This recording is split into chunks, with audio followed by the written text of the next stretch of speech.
Now, there are, of course, demands for the end of the war in Ukraine, and these are intensifying today as European leaders are meeting in London for crucial talks to end the war and for a ceasefire deal which will guarantee Ukraine a lasting peace based on sovereignty and security. Now, the talks follow the uncomfortable clash in Washington between the US president and Ukrainian president, which resulted in the Ukrainian delegation being ejected from the White House, and by that they were supposed to have lunch, and the meeting did not end with lunch. They left early. Just joining me now, GBNews political editor Christopher Hope. Christopher, good afternoon. Christopher, what can you tell us? Hi, Nana. Well, the 16 world leaders have gone inside, along with the NATO Secretary-General, the European Commission President, and, of course, European Council leader. They've gone in. I should say, as well as EU leaders here, we've got Trudeau from Canada has flown in, and also the Foreign Minister of Turkey. A real moment here. Behind me, the Colton Guards have gone in now. They were saluting everyone as they arrived, clicking their heels, a helicopter overhead, a real feeling of tension. The Summit has released what they call a family photograph. That's all the photos of the leaders standing together. They look stern, they look nervous, I think, because they are facing a new world order, with the US apparently withdrawing or threatening to withdraw from providing a security backstop. It's now time for all these leaders on a continent of Europe to step up. Now, leading the way is Sir Keir Starmer and Emmanuel Macron. So Keir Starmer, of course, is hosting this event. It was planned to follow on from the one in Paris, but now is much bigger, given what has happened in the Oval Office, as you referred to, on Friday night. What he wants is a coalition of the willing, probably organised by the UK and France, to establish some form of security force to enforce the peace in Ukraine, if it can be agreed. Also, some more money. We've offered up this country £2 billion overnight from interest on Russian assets in this country. More of that to support Ukraine, bolster them. And finally, the key question is, will there be a US backstop? What they want is air cover in the form of radar support, or maybe even long-range jets, to enforce a degree of peace and enforce a peace deal if it can be agreed between Ukraine and Russia. A lot to talk about. A lot has changed in the past 2 weeks, and this place feels uncertain. It feels nervous. They've been arriving here we've been shouting out questions at them. They've been ignoring our questions. Later we'll hear from the Prime Minister, Sir Keir Starmer, in a press conference. The other world leaders from here will go off into their respective embassies and brief their own press. But how they communicate this to a worried public back home will be part of the day. Now, Chris, everyone was commending Sir Keir Starmer on how he's handled and managed to negotiate all of this. Is there any sense that he was unwise to offer Zelensky a visit to the King, and that visit would actually be before Donald Trump's visit? Because there is talk that, that seems unwise. I don't think so. I mean, Zelensky's here. We don't know. The palace would have asked Zelensky to go and see him, not the UK government. King Charles is in Sandringham, and that kind of request is given by the palace to Zelensky.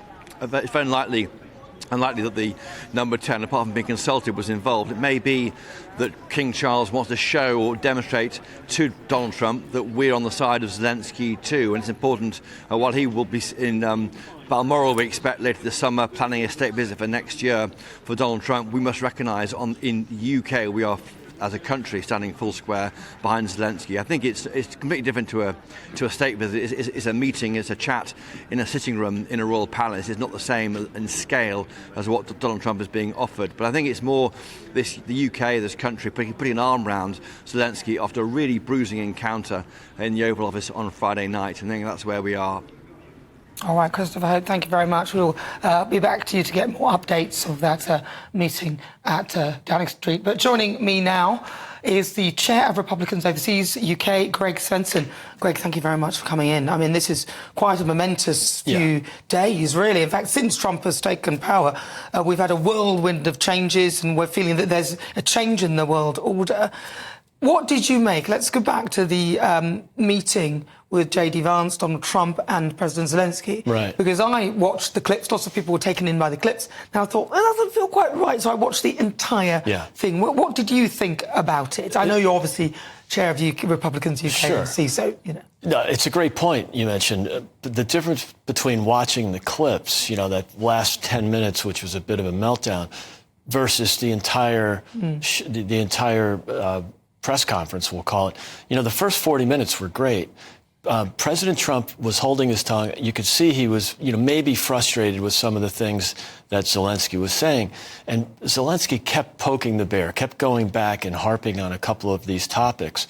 And it just, I think, got to a point where he stepped too far. He didn't read the room, first of all.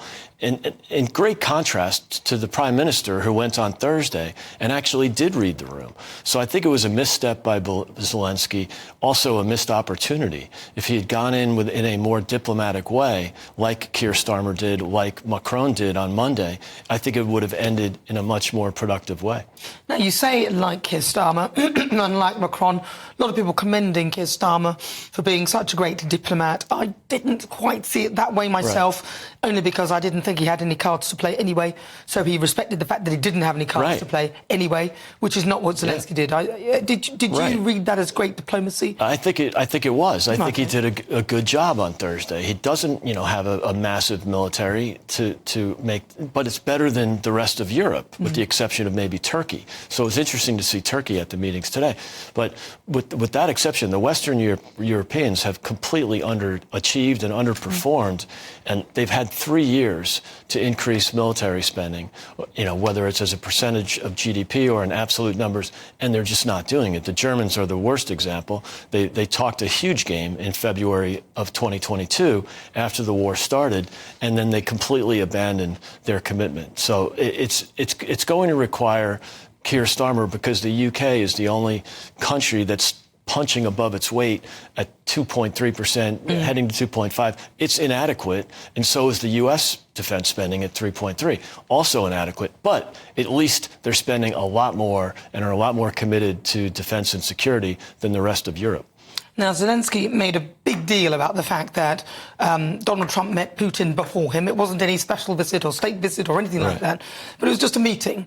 Yeah. Now Zelenskyy has been offered a meeting with the king. Right. And, of course, his meeting will be before Donald Trump's meeting, even though they're saying Donald Trump's is a state visit. Right. Do you think it was wise as Keir Starmer? I don't think that's a big deal. I mean, the big question is, will Zelenskyy put a suit on?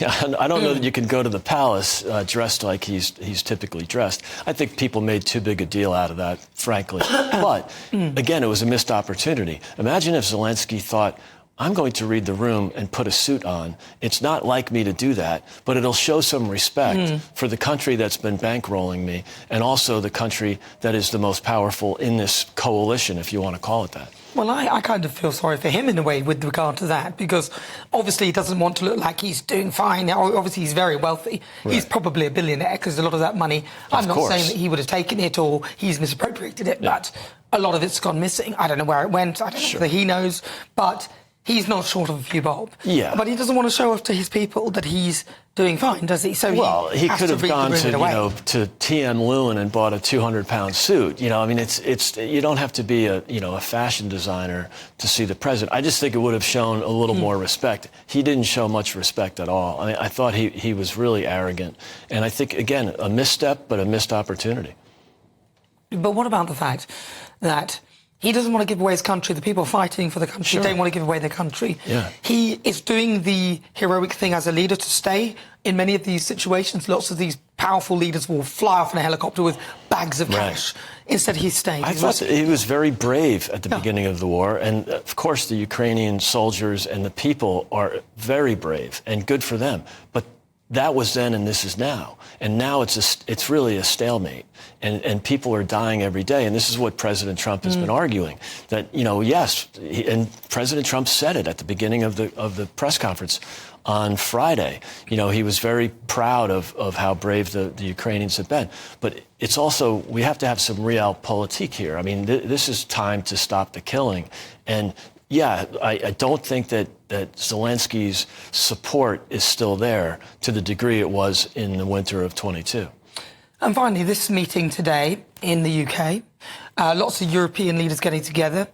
I think that I think from what I heard from Christopher, that what Keir Starmer would like to achieve is actually now impossible, because you get the leaders together, but America do not want to continue to bankroll this war.